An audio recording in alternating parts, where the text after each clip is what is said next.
Fala galera, tudo certo? Edson aqui da Concas Tecnologia. Estou aqui novamente com mais uma máquina de cliente. O cliente trouxe para nós aqui esta maquininha. Ele tinha vindo já um mês e pouco conversar comigo que ele queria fazer uma limpeza nessa máquina e tal. Hoje eu entendo o porquê. Ela simplesmente está bem sujinha. Deixa eu mostrar essa máquina para vocês. Aqui está a maquininha. E vamos fazer uma limpeza. Fui dar uma olhada na configuração dessa máquina, que parece uma máquina já montada há algum tempo, um layout aqui de 2019, 2020, mas uma arquitetura que chamou um pouquinho a atenção. Ela está equipada com a H370, que é uma versão um pouco mais refinada, mais profissional da H310, uma linha de entrada, e uma placa de vídeo Gigabyte, uma fonte Corsair VS650, dois módulos Corsair RGB, e conversando com o cliente, descobri que essa máquina é um i7 8700K.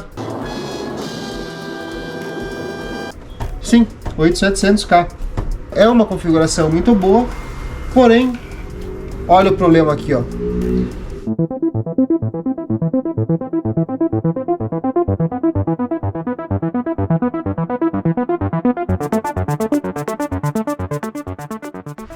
Processadores da Intel K não vem cooler box junto na caixa. A caixa é menorzinha, não vem cooler box, justamente porque por ser modelos mais entusiastas, modelo desbloqueado por overclock, tem o TDP mais alto, não acompanha o cooler box original pelo simples motivo de que nenhum cooler box original tem a capacidade de dissipação suficiente para poder operar com as versões K. Só que como veio sem, quem vendeu para ele acabou colocando um outro, uma Cooler Master paralelo em cima, então obviamente está mal dimensionado. Certamente ele está perdendo desempenho porque esse processador, que o TDP base dele é 95 watts, provavelmente passa disso em turbo boost máximo, vai gerar um aquecimento desproporcional a que o dissipador consegue dissipar, fazer essa troca de calor. Esse dissipador ele é desenvolvido e dimensionado para 65 watts TDP, não 95 para cima.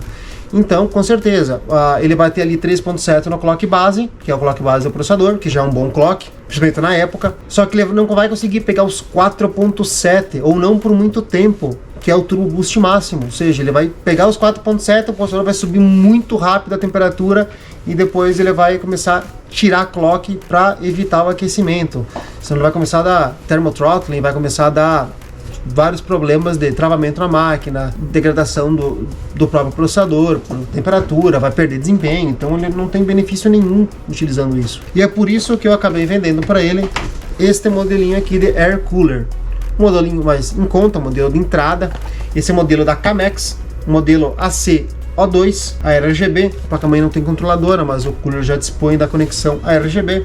Pela especificação desse Air Cooler aqui, ele para a linha Intel é dimensionado para 150 watts DP, ou seja, ele tem capacidade de atingir o turbo boost máximo o tempo inteiro, com ainda uma margem de segurança, uma sobra, para fazer com que o processador trabalhe frio, mais frio possível. Ele vem o cooler, esse modelo transparente aqui, bem bonito esse cooler aqui, temporizado com a entrada RGB. Dentro aqui vem as caixinhas com os adaptadores, né, que serve tanto a AMD quanto a Intel. E esse é o corpo do Air Cooler, meio padrão, relativamente padrão.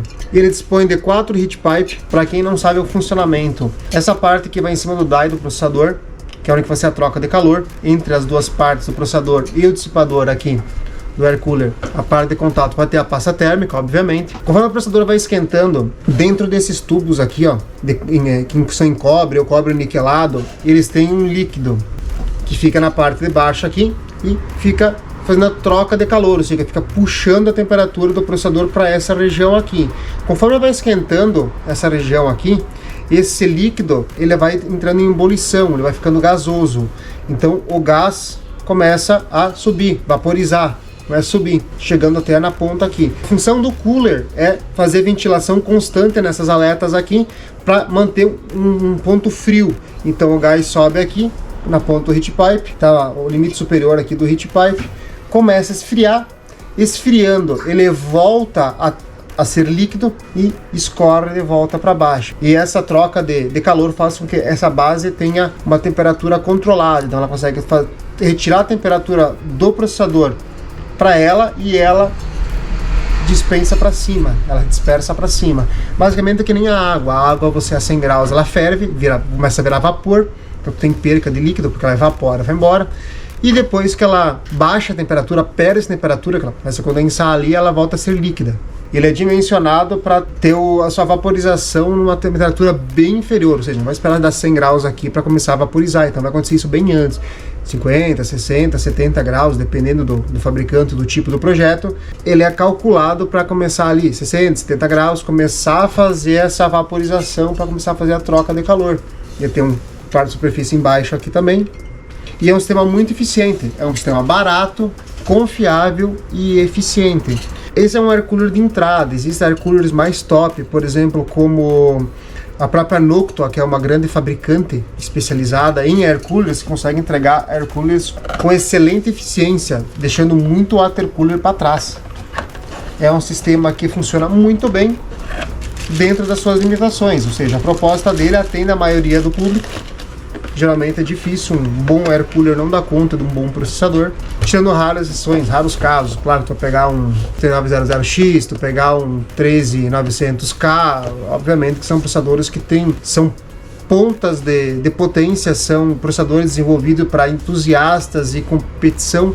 As empresas fabricam esses processadores mais para competir do que para vender, para ver quem tem o melhor processador, atinge a melhor pontuação, quem tem o melhor processador no mercado. E isso tem o custo, ali é quem pode mais chora menos. Então o processador consome 300, 400, se você colocar a pasta de 500 watts, então com certeza o arrefecimento tem que ser bem mais robusto. Para a linha popular, para a linha que vai para o cliente final, geralmente é difícil vender em 9, é difícil vender em 7. Geralmente a maioria esmagadora é i5 da linha Intel. A AMD até vende um pouco mais de Ryzen 7 porque é um pouco mais acessível, mas Ryzen 5 é o que domina. Então hoje as linhas 5 é que mais vendem. Dificilmente uma linha 5, eu não conheço nenhuma que não consiga ser atendida por um mero air cooler. Ele utiliza nessa máquina também 16 GB de RAM, não conferi a frequência da memória ainda, e um HD mecânico e um SSD de 120. O modelo que eu pude ver aqui é um Kingston A400, só para o jogo. Ele joga, mas joga com o jogo dentro do HD, porque o espaço do C é muito pequeno. Por isso nós vamos fazer a instalação do SSD. Esse modelo Legend da data 710 Gen 3 de 512 GB, nesse slot que está aqui sobrando. Pode ver que ele está aqui disponível para fazer a instalação. Esse modelo é NVMe com 2400 MB de leitura por 2800 de gravação, compatibilidade com PC 3.0, que é o que essa plataforma é, ou seja, basicamente perto do limite da plataforma, e ele vai começar a jogar dentro do SSD. Então ele vai ter um ganho de performance no processador, tanto em segurança quanto estabilidade, quanto clock, com essa correção desse equívoco aqui na parte do arrefecimento, e também vai fazer um upgrade na parte do armazenamento para rodar os jogos mais pesados dentro do SSD. E uma limpeza completa. Como essa máquina tem uns 4 anos, fazer a abertura da placa de vídeo também, para trocar termopad, trocar pasta térmica, fazer tudo no gabarito como precisa ser feito. O cooler traseiro aqui já foi... Nossa! Tá roncando, tá com o rolamento aqui danificado, vai ser substituído por um outro cooler que eu tenho aqui, apesar de não ser exatamente o mesmo modelo. Eu tenho aqui os modelos da PCS Juke, mas o layout é o mesmo. Tem um T-Dagger aqui vermelho, de forma paliativa, temporária. Vamos fazer a instalação desse aqui, a máquina ficar com todos os coolers iguais. Vamos fazer alguns testes antes. Ele comentou que de vez em quando ela tem dificuldade de ligar por causa da sujeira, memória RAM e tal. Vamos fazer o checklist na máquina, padrão, como todo serviço que a gente inicia. A Adriana vai fazer para nós aqui. Vamos acessar o usuário dele, né? Ele comenta que joga PUBG. Eu vou dar uma abridinha no jogo para ver como que tá a frequência do processador FPS que ele tá pegando. Fazer um teste de estresse no processador, só para comprovar quantos watts ele tá pegando e a frequência que ele tá pegando no final. Vamos fazer pelo R15 Cinebench, acompanhando pelo HW Monitor. Fazer a mesma coisa com a placa de vídeo via FurMark, já que vamos abrir ela para ter um parâmetro de antes e depois. E depois é feita a manutenção, a limpeza e a instalação dos upgrades devidos. Vamos fazer novamente os testes para ver a diferença prática que deu no conjunto, fora a parte visual, que me refiro a poeira, sujeira, né? Tá bem crostadinho. Esse vai ser o serviço de hoje. Então, bora! Aqui está, só foi colocado o cooler na traseira já aqui, para ver se ficava igualzinho. Aparentemente, olhando de longe, bem similar. Parece que aqui tem os pontos de LED um pouquinho mais afastado, e esse aqui é mais juntinho. Isso aqui é sujeira, tá? mas nada impactante. Vamos para o que importa. O processador aqui está rodando a 4.5, 4.6, 4.4, que é o que está registrado aqui, ó, no HW Monitor, como dá para ver. A temperatura dele nesse momento está em 25 graus, 35 nessa faixa, com o pico de 38 de máxima e 25 de mínima. Não passou de 20 watts e não baixou de 13. O PC está simplesmente parado, em idle. O que eu vou fazer agora? Eu vou executar o teste de stress, aqui o R15 Cinebench. Eu inicio o teste para fazer aqui, ele vai começar uma renderização, já está em 4.30, podemos ver que o processador está 76 watts de consumo, 75 watts de consumo, trabalhando em 4.3, não chega a estar ruim. Hoje a temperatura ambiente está baixa aqui na região. Esse é um processador que era para ser 95 watts de DP e está puxando 75, 4.3, está se mantendo até bem, por incrível que pareça, está com um comportamento até aceitável, considerando o teste pesado. A temperatura não se elevou muito, deu pico de 60, é um teste rápido, já acabou, né? E não passou de 76 watts. E esse computador aqui, ele tem condições de atingir potência maior. Se ele estiver bem ventilado, se ele tiver com arrefecimento certinho, ele vai atingir uma potência maior do que isso aqui. Aqui tem o termômetro da nossa estufa e hoje está marcando que tem 16 graus ambiente aqui. Ou seja, ele atingiu 61, pega um dia aí de 40, 45 graus de temperatura ambiente no alto do verão, imagina que essa temperatura já começa a 30 graus mais alto. É um detalhe. Então bora para montagem.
Máquina montada. Adriano finalizou agora aqui a montagem da maquininha. O canal fez a manutenção da placa de vídeo, foi trocado o thermalpad e pasta térmica. Eu esqueci de olhar a temperatura antes de desmontar, acabei esquecendo. Foi um dia meio apertado para mim hoje, estou fazendo algumas compras. Entre essa semana e semana que vem, quando vocês vão estar assistindo os vídeos, vai ter algumas montagens de máquinas novas. Comprei algumas para deixar aqui na loja, fiz uma escadinha de preço.